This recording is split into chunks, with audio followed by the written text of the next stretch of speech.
guys, welcome back to another week's episode of Pretty Lonesome. This week, I'm going to apologize in advance for the trash in the back of my car. I understand that it's disgusting. I've literally been living in this car pretty much. I've been living out of this car at the very least. I've been basically living with my friend T. I think everyone knows this by this point. I moved in with that girl. I don't have a flat of my own, and so I'm in between T's house and my mum's house. So my car is kind of like my portable closet right now.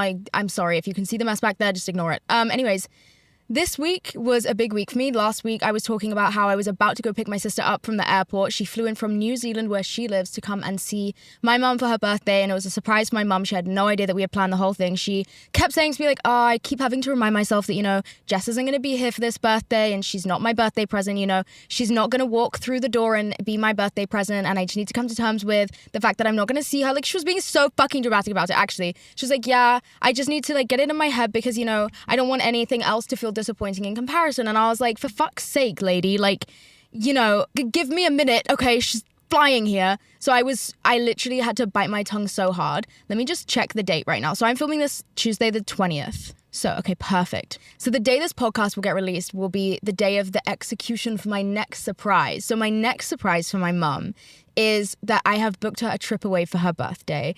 I didn't say this in last week's episode because it was going to come out before she knew, and I didn't want her to accidentally see a clip of the episode or whatever, or watch it, God forbid, and then find out about my surprise before it was time for her to know. So I can say it in this one because the day this comes out, we will already be on a plane.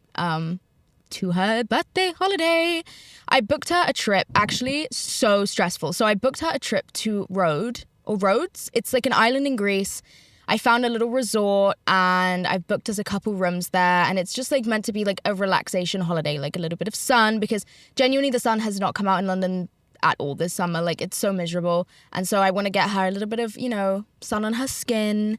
Get this, yeah, I booked the fucking holiday before I booked the flights, and I didn't think that would be a big deal because it's just a little flight through Europe. They're usually very cheap, usually very accessible.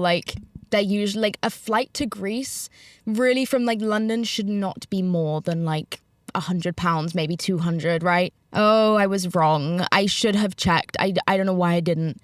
Guys, it's £500 per person. And I had already booked the accommodation before I even looked at the flights. I don't know why I did that. That's the rookiest mistake. I just had to bite the bullet and book these ridiculously expensive, they're EasyJet flights. And that scares me because I'm not gonna lie, I'm not an anxious flyer particularly. Lately, my flight anxiety has got worse because I don't know if you guys are seeing what I'm seeing with all these plane crashes and that whole thing that happened with Boeing. That scared the shit out of me. But then I was like, you know what? I travel a lot for work. I'll be fine. The planes are usually quite I don't know, decent planes. I don't know the fucking plane model, make, number, whatever. But I was I feel safe on the bigger planes that go a transatlantic flights. I'm I'll be safe. Yeah, this was my worst fear as a flight. But specifically, the reason I'm scared for this flight is because it's going to have kids on it.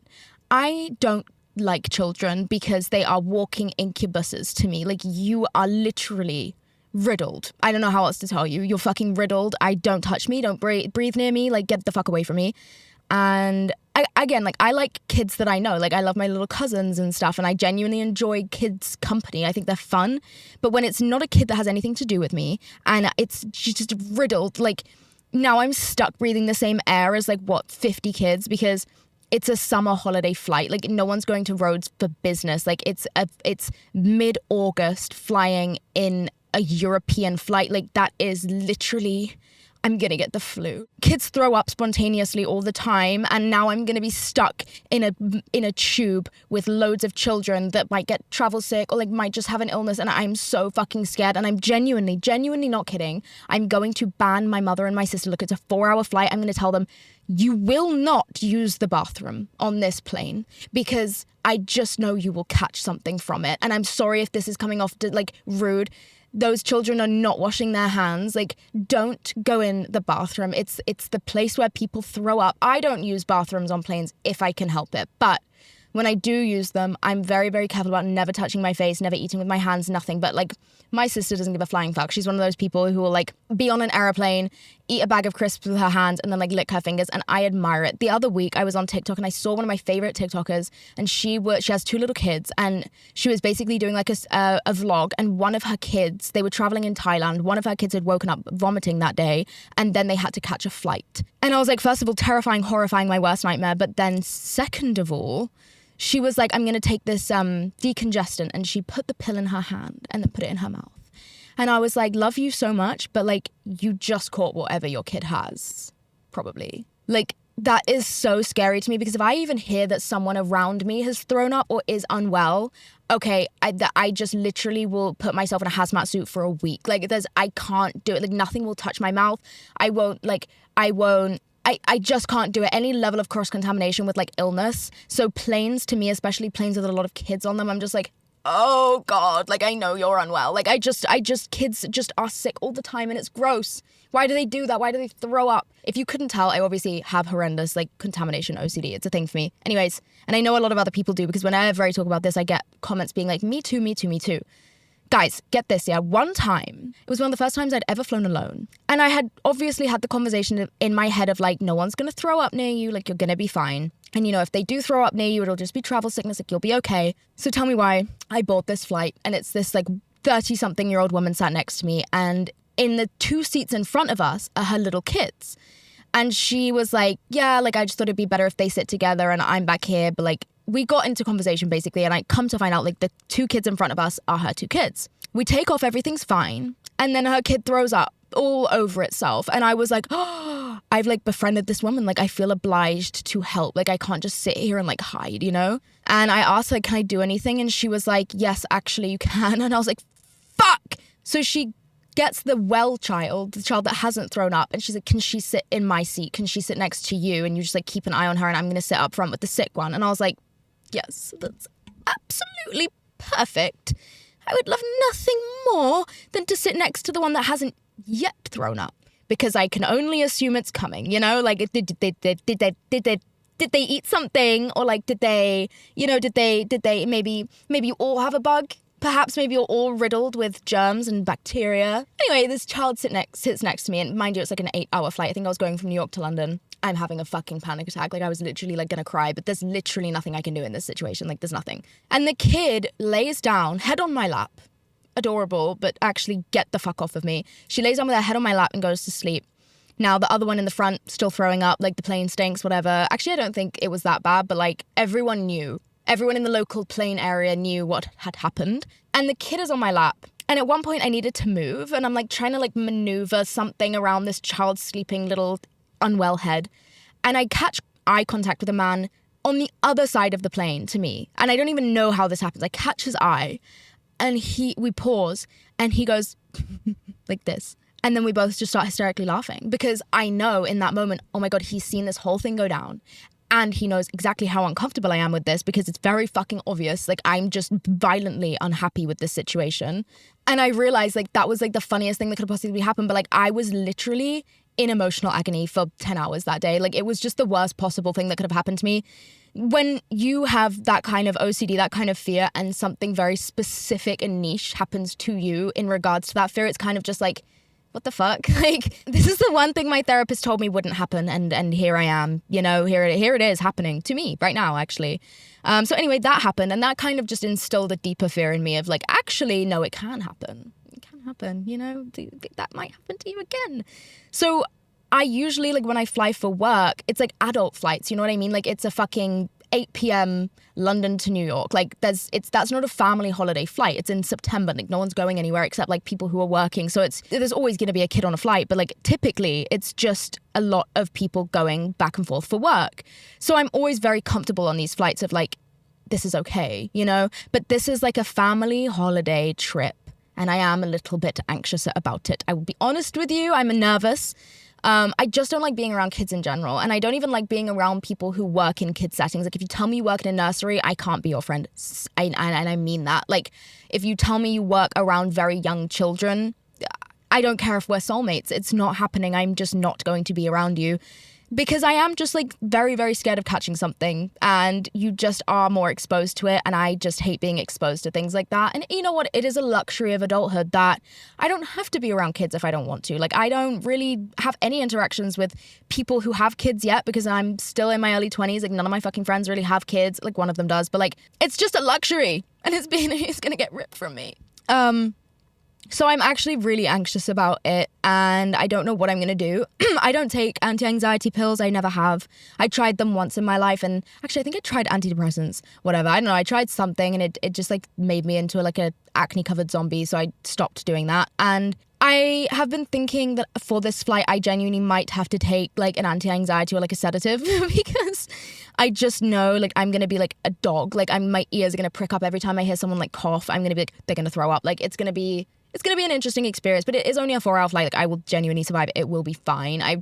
Sometimes I get so in my head that I'm like, I have to spend every penny I have on a private jet for this fucking 4-hour trip because there's no other way and I'm going to panic and it's all going to be terrible. And then I'm like, babe, it's actually not that deep and you're more than capable of doing it. And then I'm like, oh, thank God you're right. Because then I don't have to spend £55,000 on a private jet. You know, like I can't be doing that. So it'll be okay. But my actual point was that I just didn't look at the prices of the flights and I was so pissed. I was like, £500 for a 4-hour economy flight on EasyJet is mentally deranged. Like that is so fucking sick of the airline. What do you mean £500? If it was worth that, fine. But it's not, because I know that every other month of the year, this same flight is maybe £60. You know what I mean? Like you can genuinely just get around Europe for like 20 quid if you want. Like if you're going at the right time of year and you want to travel around Europe, it's so cheap. So I'm like, hold on. Like it's so cheap. So I'm just like, fuck. Anyway, I booked a really nice resort for my mum. I think she's going to like it. And I've never really done anything like this for anyone. Like I don't tend to spend money and I don't tend to, or like not like a lot of money on like, I don't really take myself on trips and I don't really like buy fancy things. So it's kind of fun to like do it for once. And like I am excited to surprise them with it because I just think that she is going to, I don't know, I just want to make sure that she feels like taken care of, you know, on her birthday. And I think that she liked the surprise of my sister as well. I think that was a lot of fun. And it was fun to just go pick her up from the airport as well. That was just like a sneaky surprise. Anyways, segueing. Anyways, let's do what is now going to have to be a weekly segment, which is a medical check-in that I'm just going to literally tell you guys about. Because as you know, I started my ADHD medication. And guys, I don't know what the fuck happened to me. It was great and then it wasn't. It was great and then they changed my medication. And now I'm on a new medication and it was great, but it was like too intense for me. Like it was like being on drugs, which just wasn't what it's meant to be.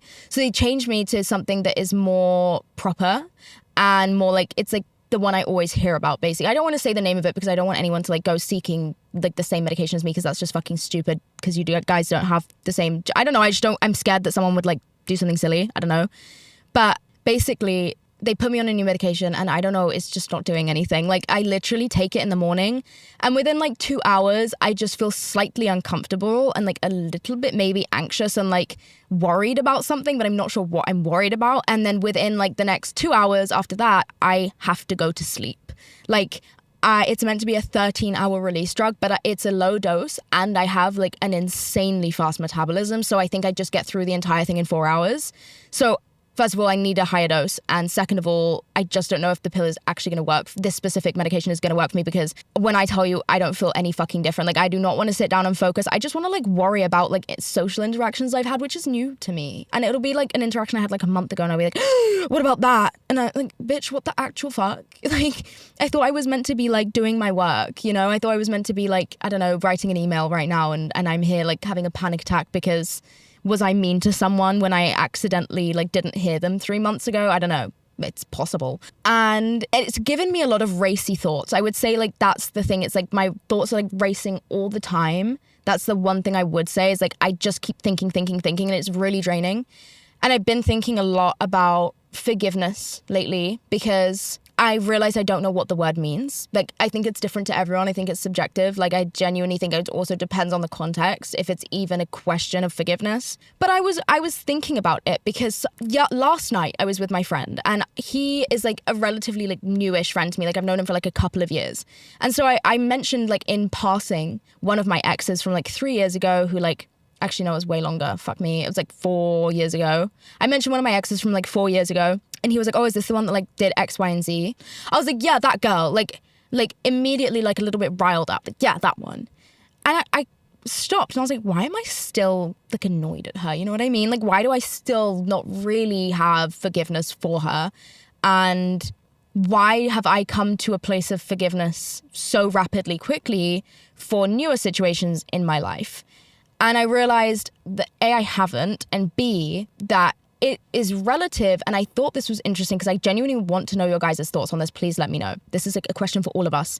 We're in this together now. You guys are in hell with me, okay? Is forgiveness relative to understanding of a situation? Because when I think about certain things and certain times people have hurt me, when I genuinely understand why you did what you did, and I don't mean that in the sense that like I understand your intention and I understand what you were trying to do and I understand where you were coming from, because that's actually not helpful to me. When I talk about understanding, I'm talking about I understand who you are to your core. I know you potentially better than you know yourself. Like I see through you. And I know genuinely why, what led you from birth to make that specific decision. I'm not talking about what you thought was going to happen if you made that decision and what you wanted to happen and how you felt that day. No. I'm literally talking what the fuck is in your soul that made you do that to me, you monster. To anyone that's ever wronged me, right? And the same goes for me. If I've wronged someone, what was in my monstrous little soul that made me do that? And I have to understand when it comes to me specifically. I also noticed, just side note, that I am much more inclined to feel anger for myself than I am for anyone else, which is very interesting. But anyway, I digress. I was thinking there's a lot of instances where I come to the conclusion of forgiveness almost before I even think the situation through. And I was wondering if I do that. I'm asking you guys. I was wondering if I do that because I don't want to feel what you just tried to make me feel. You just tried to make me feel betrayed, hurt, lied to, small. I don't want to feel those things. So I am just going to look at you as a person and understand who you are to your core. And then I'm going to essentially dismiss you because there is no point then worrying about anything you did when I understand who you are. Because it's only ever about you, right? Once you understand that no one's actions really are about you, they're about them, it makes life just a lot easier and less painful. But I was just wondering, like, there's a relationship from like 4 or 5 years ago in my life now that I still feel strongly about, that I still, when I think about what happened there, I get defensive and I get scared and I get angry. Not angry, but something goes up in me, like some like heightened emotion, you know? And I don't necessarily even feel sad about what happened because it didn't, kill me. Like, it's okay that happened and it's whatever. And I appreciate every learning experience I've had and I appreciate every right and every wrong. But it still makes me scared. Like, when I think about it, when I have to explain it to someone, like what that person did, what they made me feel, I still feel the same emotions that I felt back then, just to a lesser degree. But then there's situations that are newer in my life where I'm like, looking at it from an outside perspective, this may qualify for years of anger and years of pain, potentially, from the memory of this.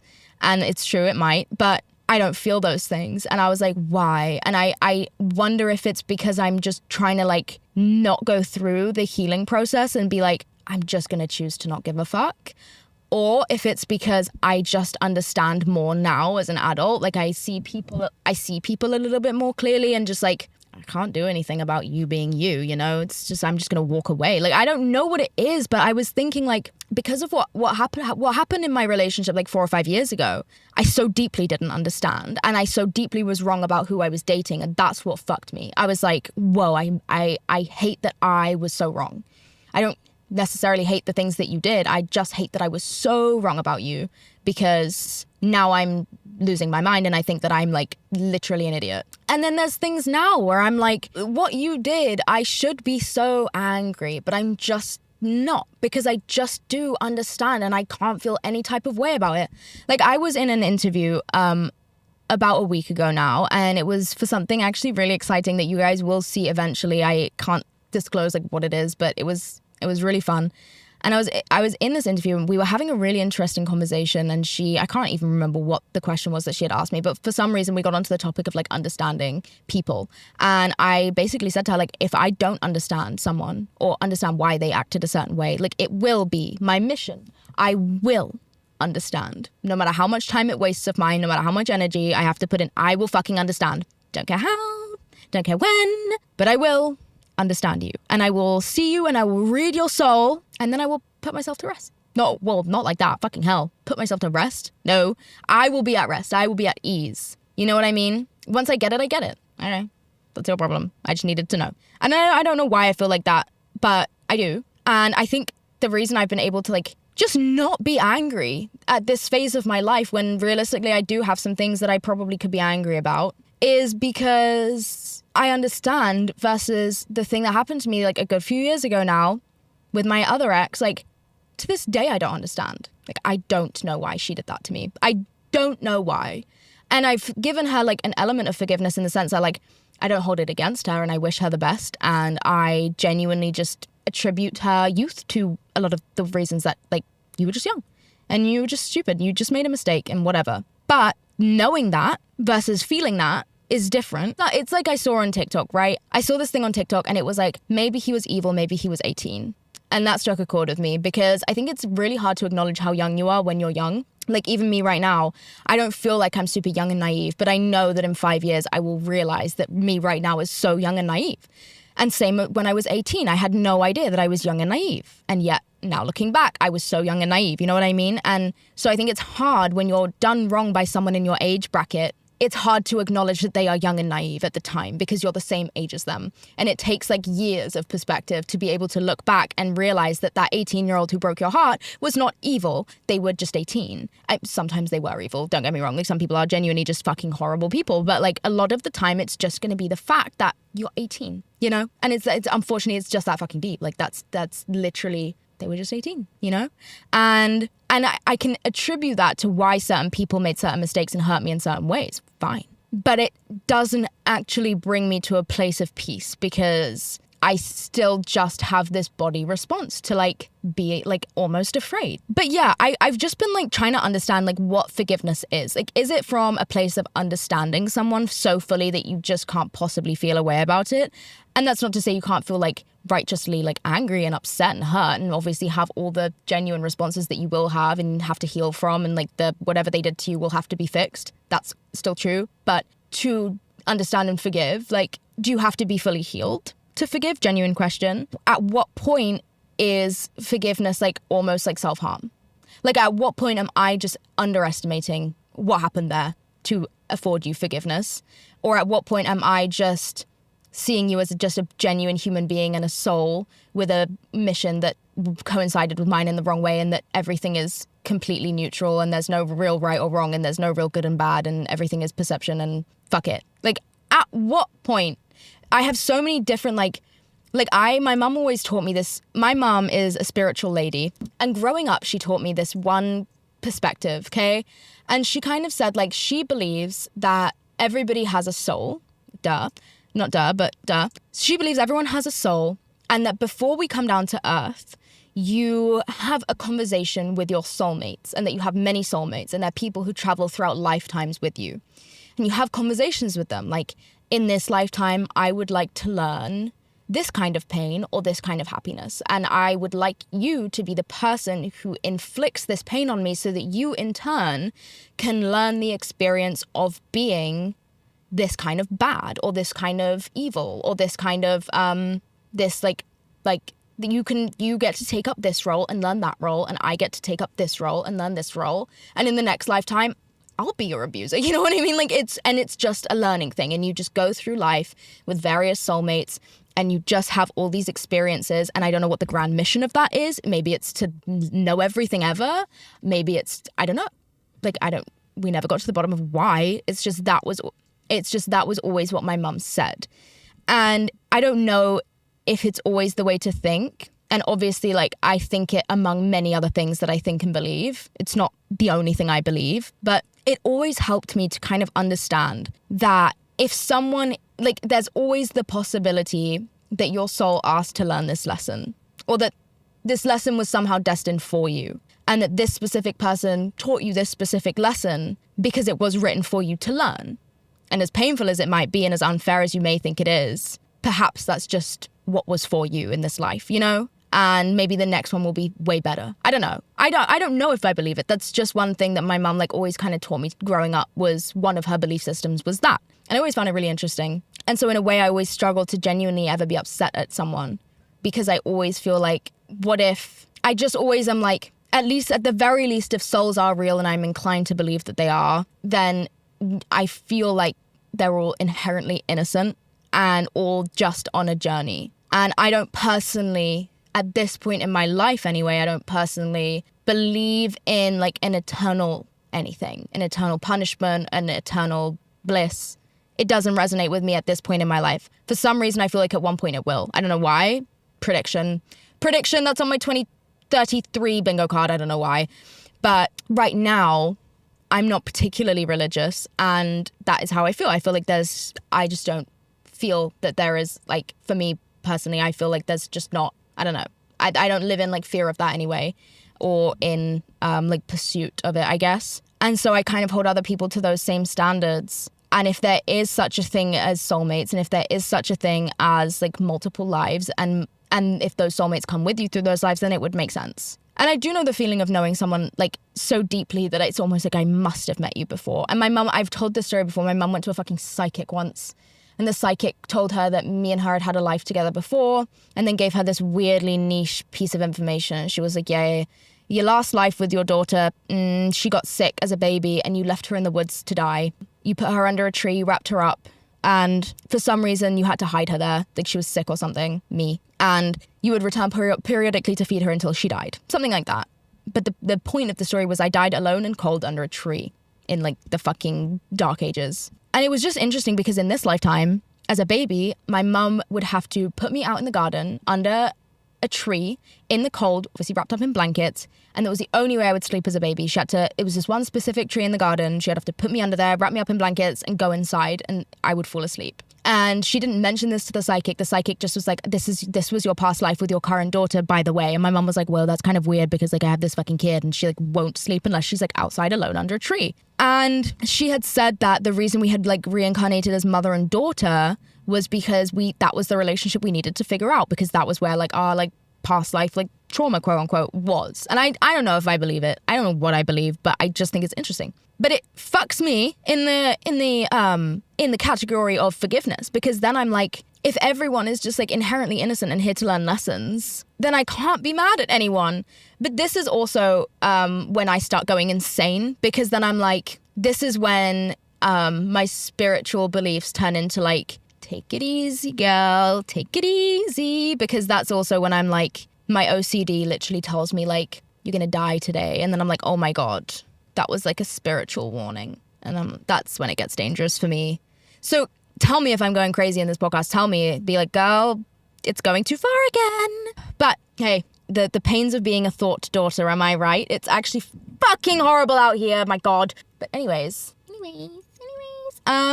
I'm exhausted all the time. Like I have so many thoughts in my head every day, and it's just treacherous. And they all disagree with each other. That's the worst part. They all fight. All my different opinions and thoughts and theories, they just conflict with each other every day. Anyways, but back to forgiveness. I don't think I'm making a fucking lick of sense, but like I just struggle to be like, do I actually, can I be angry about what you did? Because I feel like I'm here to learn. And did I learn? Yeah, I did. You know, go me. But yeah, I'm just finding it interesting how differently I'm reacting to emotions at this point in my life than what I used to. And it is my prefrontal cortex developing probably more than anything else. I'll be so honest with you. Like it's just my brain is bigger than it used to be. Like that's it. Like I hit my 20s and I started seeing things just like in a normal way.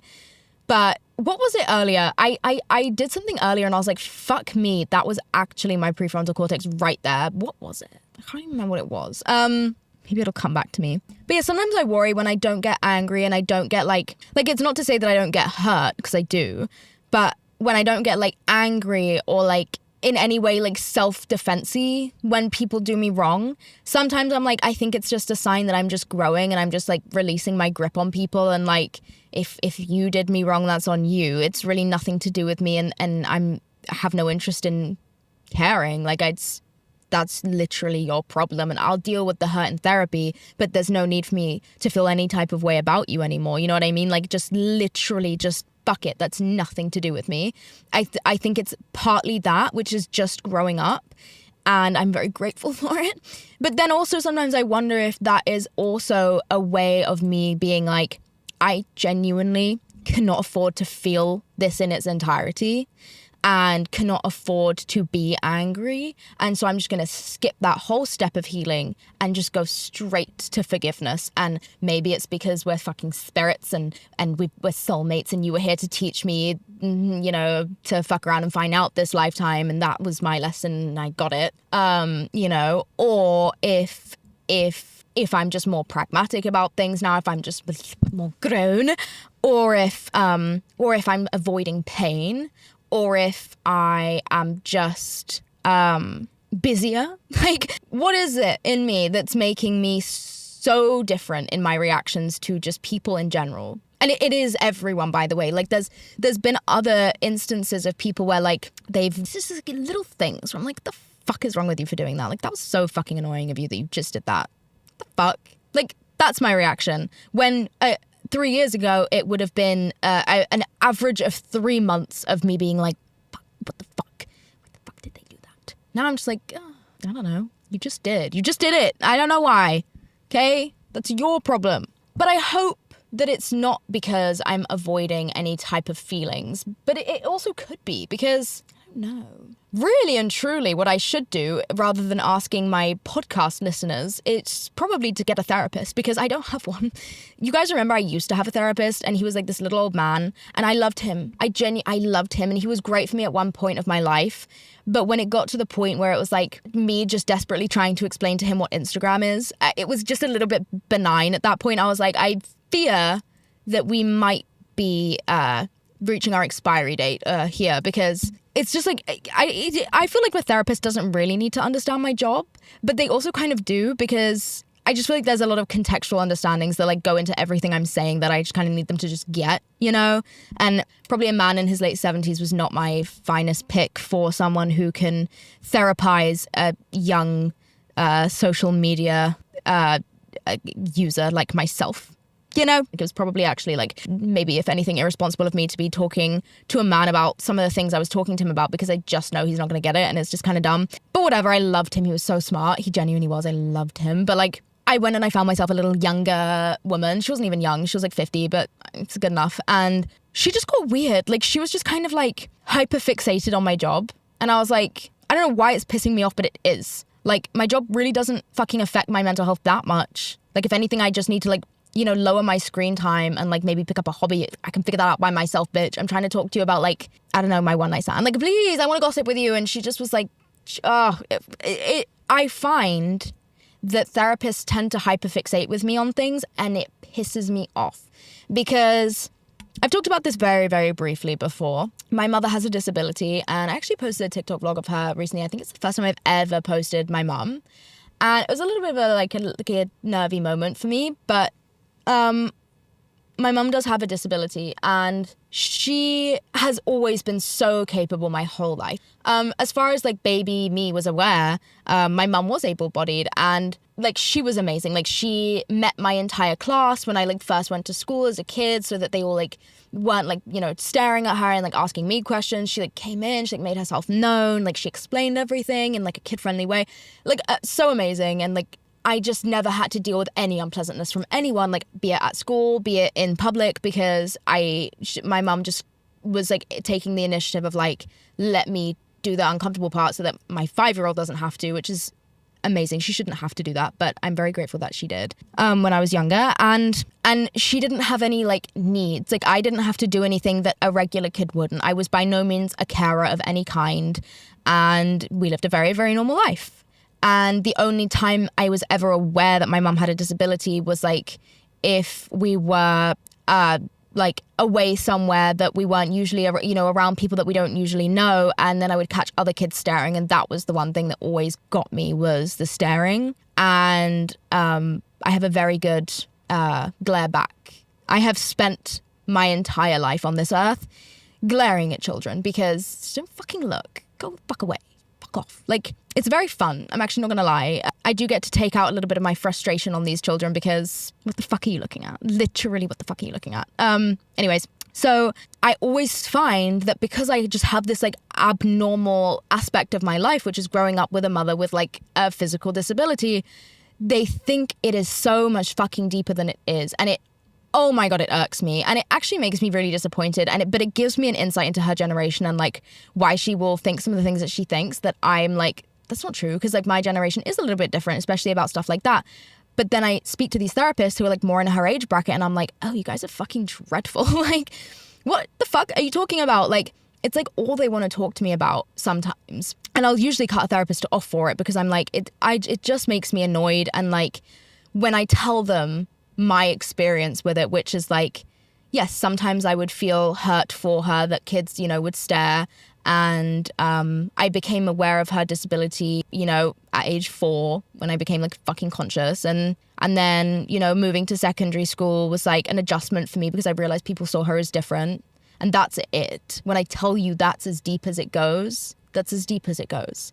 And are there stresses that come with having a disabled mother that come in adulthood? Yes. But are there just stresses that come with having like parents that are aging in adulthood anyway? Yeah, like it's no fucking different. Like I'm just worried about both my parents as they get older. Like they're not old yet, but like that's the feeling I have. And I feel the same way for my dad, who's completely able-bodied. And I just try and verbalize to them, like, don't fixate on this part of my life. I'm genuinely trying to talk to you about something real that happened to me, which is like, my dad was a nightmare for 5 years of my child. Like, come on now, let's talk about the real things. And then they'll just sit there and like fixate on the fact that like my mum has like an upper body disability, an upper limb deformity. And I'm like, bitch, it's so annoying. And then I've also had therapists fixate on all the wrong kinds of things with like work, my mom. I've had them fixate on the fact that I'm fucking bisexual. Genuinely get a grip, okay? How about we talk about the time that I stole someone's iPod and found basically porn on there when I was 7, okay? How about the time we talk about the fact that I listened to like a sex tape when I was like 7 years old because I was on someone's mum's fucking iPod on a school trip and I listened to the entire thing and it traumatized me for life. How about we talk about that? All right. Stop fucking bringing up my mum's arms. Like, it's so annoying. Like, there's real issues here and I've been struggling to find a therapist who doesn't do any of that. And it's so frustrating. Because I'm like, I could give you the pointers of where things went drastically wrong for me. Okay? Like, I know where they are. Stop detouring and deflecting what I'm telling you right now, which is I listened to pornography at 7 and I had intimacy issues ever since. How about we talk about that? All right? So annoying. But I do need to be in therapy, I think. I think it's time. I fear that we may have approached an appropriate time for me to seek professional help again. Because I'm honestly at a pretty decent point in my life right now. I feel like I'm very happy. I feel like I have good friends. I feel like I am actively enjoying my life. And I feel like I am dealing with the stress levels in a okay way. Probably not the best, but like could be way worse, you know? And like, there's just things I'm like, yeah, it's okay. Like, everything's okay. Bitch, go to therapy. Like, this is right before you crash and burn. Like, for example, I genuinely feel okay. I feel like I'm doing fine. I feel like I'm supported. I feel like I have good things in place for me and I feel like I'm okay. But sometimes my body has to remind me, like, you just put me through something that was real, bitch. And you might be okay, but there's actual consequences to that. There's actual consequences to extreme emotional distress. There is actual consequences to you having that much go through your body at once. Like, you can't, just because you are happier now and just because you are having fun doesn't mean that the trauma someone put you through isn't still within your body. But yeah, I feel like my body has ways of reminding me that, like, slow down, bitch. I'm actually still trying to catch up. And I just forget that I'm an organ sometimes. Like, I genuinely, it's so easy to forget because, for one, I'm pretty sure that my youth is invincible. I'm pretty sure I'm never going to age or grow up in any way, even though I already have aged and grown up, you know, since I was born. So I don't know why I think that that's not evidence that I'm actually not exempt from the effects of time. But regardless, I'm still pretty sure of the fact that I will just be literally youthful forever and that my body will never feel the effects of any stress I put it through and that I will just always be healthy and happy. I don't know why I think that. Again, stupid. But sometimes I just have to remind myself that I'm in an organ and that organ needs taking care of. And even if I'm happy and even if things are okay and even if I come to a place of fucking forgiveness because I'm pretty sure that souls are all innocent and that I'm here with all my soulmates and blah, blah, blah, blah, blah, that doesn't change the fact that you had an inhumane amount of cortisol in your blood 3 weeks ago and it's still there and that your blood pressure is insanely high. and like that it doesn't change anything, bitch. Like you're still gonna have to deal with the repercussions that you basically put yourself through. How does that word even work? Like, you're still gonna have to deal with it, you know? Even if you're happy, your body is still gonna struggle because you put it in a stressful situation and now you have to deal with it. So that sucks for me. I've started taking vitamins for that. Maybe therapy's next. I started taking fucking gummy vitamins. Yes. And I started taking collagen too. I'm such a fat liar. I lied through my teeth to you guys just then. I haven't started taking collagen. I've purchased collagen to start taking. I have yet to take any. But I have it. It's in my car right now. I bought, like, it's like, I wasn't expecting it to be powder. I thought it'd be like capsules, but it's like powder and you're meant to like put it in your water. Yeah, yuck. So need to do that. Need to start taking it at some point. I would love to say that I'm like on this like health journey and this like well-being journey, but I do feel like I feel happy and I feel good, but I also feel like I need to start to genuinely be mindful about certain things that I've been through and will go through continually as like an effect of it, so that I don't crash and burn. Because as great as forgiveness is, as great as a pragmatic sort of like, I understand and I know what you are and I see all these parts of you and it has nothing to do with me, and that's great, but it doesn't exempt you from the fact that your body needs to be cared for after being stressed out like that or being shocked like that. It won't exempt you. And that's the part that pisses me off the most. Pisses me off. So I guess that's like a mission for me. I kind of need, also I love these headbands. Just discovered them recently. Who's texting me? Sorry, my sister's texting me because I'm late. We're going to the Eras tour in like an hour and I'm late. And I've been rushing all fucking day today. And I'm really stressed out about the Eras tour, and I am genuinely like anxious about it because I don't like being in big spaces with lots and lots of people, and I just get like very in my head about like what might happen and all the things that could possibly go wrong, and I'm really nervous actually. I'm really getting so scared, but it's gonna be fine. It's gonna be fine. I just need to be big brave girl. Also, I'm anxious because I'm taking my family with me, and I'm like, oh my god, they're gonna like get this like weird insight into my life, because I never bring my family to like anything that's like related to this, like any like room I'm in, because I do social media. Like obviously I'm going to, not obviously, sorry, let me explain. I'm going to the Eras tour with Coach.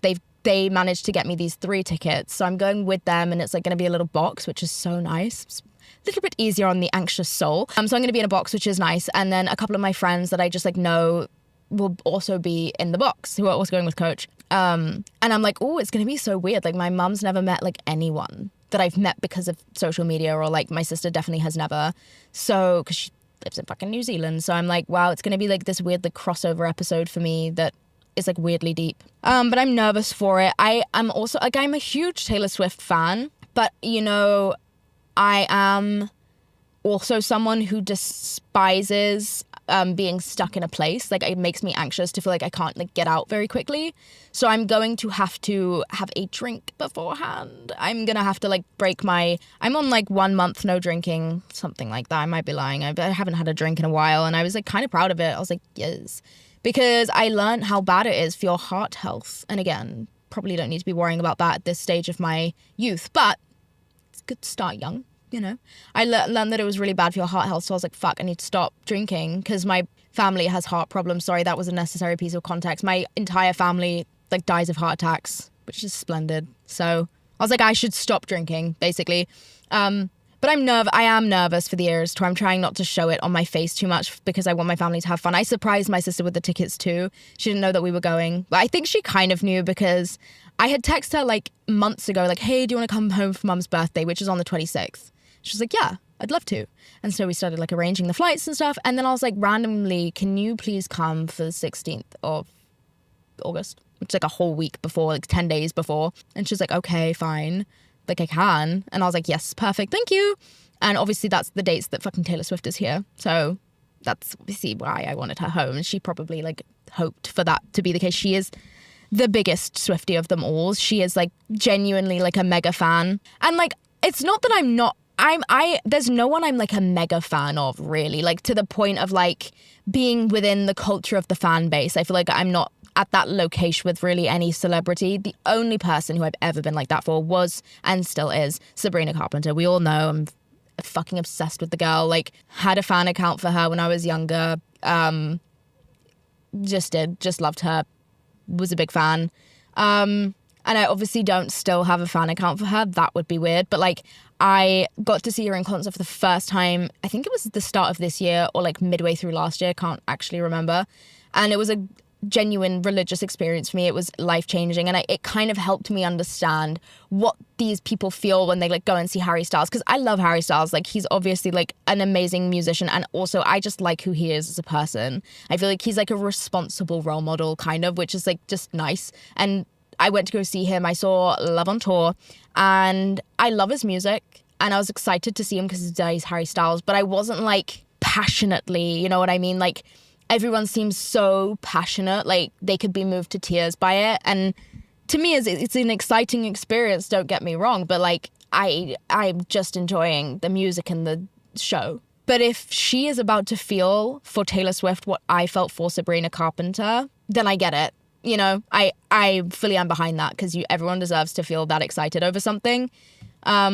I am really excited to see Taylor Swift, though, because I just know from the clips that I've seen on TikTok that I am a fan, and I have been a fan for years. Like, I've always listened to her music, but I know I'm going to leave a bigger fan than I walked in, the light's horrible, just based off of, like, the production. Like, if nothing else, if you hate her music, it's still a show. Like, it's like going to the fucking circus. No offense, obviously not calling her a circus act, but, like, you know what I mean? It's like, it's just cool. Like, regardless of if you like or hate her music, I think everyone can appreciate that the bitch does put on a show. That's for sure. Like, she definitely puts on a good show. So I'm excited to see it. And you know how I said that my ADHD medication isn't working, the new pill that they put me on? I am reflecting on that statement, and I do think it is working, because I am functioning at a higher rate than I usually would. Like, I just am getting up and doing things, and I am like motivated a little bit more. And like, but the difference is this one just, first of all, it makes me crash after like 4 hours, because I guess it's too low of a dose and my metabolism is too high. But it's also like, it doesn't give me focus. It makes me like, I need to do something. Like, I have to go do something, but I don't want to just do anything. Like, I don't want to go do my work. Like, it's like an anxious motivation. It's like, I have to go do something right now. Whereas the pill I was on before, as almost unpleasant as it was, I almost felt hungover from it the next day. But I was like very much like a ping, that's what I'm going to go do. And I'm going to go do it very, very efficiently right now. And then I'm going to do the next thing. And then I'm going to think back to 6 months ago, to that one conversation I had, which I can now for some reason remember perfectly. I'm going to use that information and I'm going to write a text to that person, you know? Like, I was very much like on the ball. Like, I was like, yes, this, and this. And this one is more just like, it's almost just like I've had way too much caffeine and I'm like, gotta go do something, but don't know what to do. And everyone's against me, which is just like, what the fuck? I did talk about it in one of my TikToks, and people were like, oh, like, it's a long period, like, to find out what works for you. Like, the people who like say it was like day one was perfect is like just lucky. And I get it. It's going to be like a process. And my psychiatrist already talked to me about this. They were like, you won't, you know, you might not love it at first. Like, you might need a whole different medication. You might need a different dose. Like, it'll take some time until you're happy. And I get it. Whatever. I hate when things are a process. Pisses me the fuck off. Like, I want instant gratification at all fucking times. All times. Always. So annoying. But I am excited that I'm even on this journey, because I don't know how I went my whole life without being on these medications, because even with all the unpleasant side effects and everything that it does do, it's still better. Like, I would still take the anxiety and the needing a nap at 4 p.m. suddenly, and the crashing, and it makes me very irritable. Makes me very, very irritable at like 4 p.m. when I'm crashing and I need to go sleep and like the pill has worn off. I do get a little bit ratty, and it's something I noticed about myself. And then I put it into Reddit, because Reddit's giving me every piece of advice I need right now, and I put it into Reddit, and apparently it's like a thing, which is really annoying. Ugh, it's really obnoxious. But apparently, like, some people, when the medication like doesn't sit well with their body, like, it can make them like a little bit of a bitch. I think that might be happening to me, so I'm like a little bit worried about that part, but we'll find out, you know. All shall be revealed. And guess what, guys? Tonight, my dog is having her first ever sleepover. She's going to her friend's house to have a sleepover, because we're going to the Eras tour and we're going to get back so late, so I had to send her away for the night. I kind of need to go in. It's currently 3:42 in the afternoon. We leave at 4:30 to go to the Eras tour, and I haven't picked an outfit yet, and I wanted to redo my makeup so that I look like fresher, but I don't know if I'm going to have time. This makeup is kind of fine, though. kind of fine. I don't know. I don't just want to look fine. I want to look amazing. I want to feel pretty, and I want to go and have a nice time, but I'm just so anxious. And again, it's this medication that I'm on. Usually I wouldn't be worked up about something. Like, I would just get anxious when I arrive there. That's how I function. That's the difference. Oh my God. Talking out loud helps. I get anxious when I arrive at a location and I'm in a situation and I'm like, fuck, this is terrible. I don't usually work myself up in my head about things. Like what I was saying about the flights to Rhodes, where it's going to be like a bunch of kids and I'm like scared that I'm going to like catch something from them just because I'm irrational and kids are germy to me, whatever, sue me. Usually I wouldn't be in my head about that. I would be like, it'll be fine. And then if I get on the flight and a kid is fucking throwing up next to me, that's when I would then panic and be like, fuck. Usually I used to work myself up a lot in my teenage years. Now I don't really. I'm like, I just deal with it as it happens and feel the anxiety in the moment. I don't so much work myself up about something before it happens. That's what started changing in my life. This week I've been like worrying about things. Because this is the thing, I don't worry. I have panic attacks in the moment. I have panic attacks in live time. Like, something makes me panic, I have a panic attack about it right there and then because it's happening to me there and then. I'm not a warrior. I'm not someone who relies on knowing what's going to happen that day or needs to like have any information. Like, I'll just have a panic attack if something goes wrong. Fuck it, you know? We ball. But now this medication is turning me into someone who is worried about things. That cannot happen. That revelation by itself, I will be taking to my psychiatrist and I will be requesting a change in medication. I'll say this is not the one thing I actually do like about myself, if nothing else, is the fact that I don't worry about stuff. I'm just not a worrier. But now I am, and that cannot happen because I can't be worrying and still having panic attacks in the moment. Then my whole life is just going to be about anxiety. But yeah, I'm actually very fucking stressed. Okay, cool. Hopefully the Eras tour goes smoothly. I'll let you know. I'm excited to see her perform and just like be in her presence in general. I feel like she's like very hard to access. Like, she's probably like the most inaccessible celebrity. Like, there's so many times when I've been like, I don't know, at a club or like at an event or just like somewhere random and like suddenly there's like this famous person there and I'm like, oh damn, I guess that's just how America works. Like, there's just famous people everywhere. But I feel like you just never hear about like Taylor Swift sightings or like Taylor Swift being out at a party. Like, she's never anywhere. The only place you see Taylor Swift is on that fucking stage, which I love for her.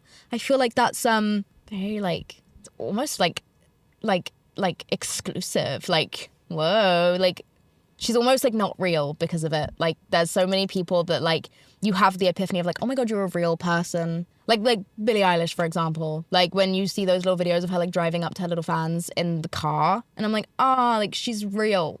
Like, she was just in a location for the reason that she's real. Like, she wasn't doing something there. She's just driving past. Like, she's actually like a person with like, you know, she woke up this morning and like, you know, pee-pee poo-pooed. Did Taylor Swift wake up this morning and pee-pee poo-poo? I can't be sure of that, you know? I am going to have to go inside. I like don't want to stop filming this podcast because then I have to like go inside and get ready for the Eras tour. And for some reason, I'm so nervous. I'm so scared. I'm like a little bit overwhelmed. It's fair to say. Yeah, I have to get off these meds. These aren't working for me. I'm saying it like it's the meds as if I'm like actually not just in a stressful situation. No, it's nothing to do with me or my personality at all. Okay. All right. Time to go. Is there anything else I was trying to talk about this week? I don't think so. Let me check my notes. Okay, I think that's it from me. My ramblings and my rumblings are done for this week. I don't think I made a single lick of sense the entire time, and that's okay. Sometimes. Fuck it. You guys brought me comfort this week. Whoa, my aircon just switched off. Okay, now I'm literally going to start boiling in this car. All right, I have to go. I love you guys so much. Thank you for listening to me for yet another week.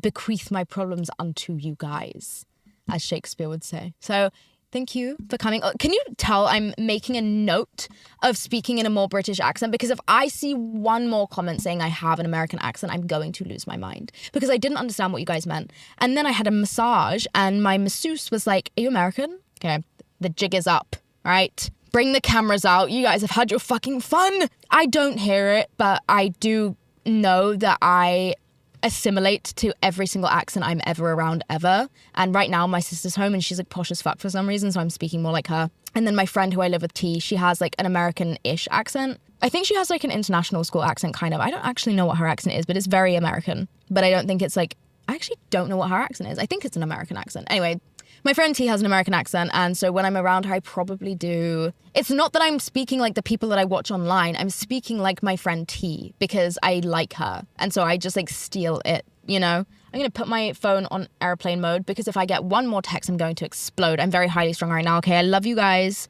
I love you guys so much. Thank you for listening to this week's episode of Pretty Lonesome.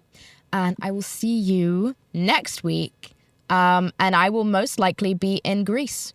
By that time, I might have to pre-record because I fear that the Wi-Fi may not be my friend on a teeny tiny Greek island. So I might be in this car, but just know I'll be in Greece. Just know I'll be on a sun lounger, getting a little tan. All right, love ya. See you next week.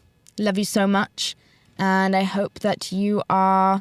Hope I didn't stress you out too much this week. I feel like this was a very intense energy. Sorry. All right, love you. Bye.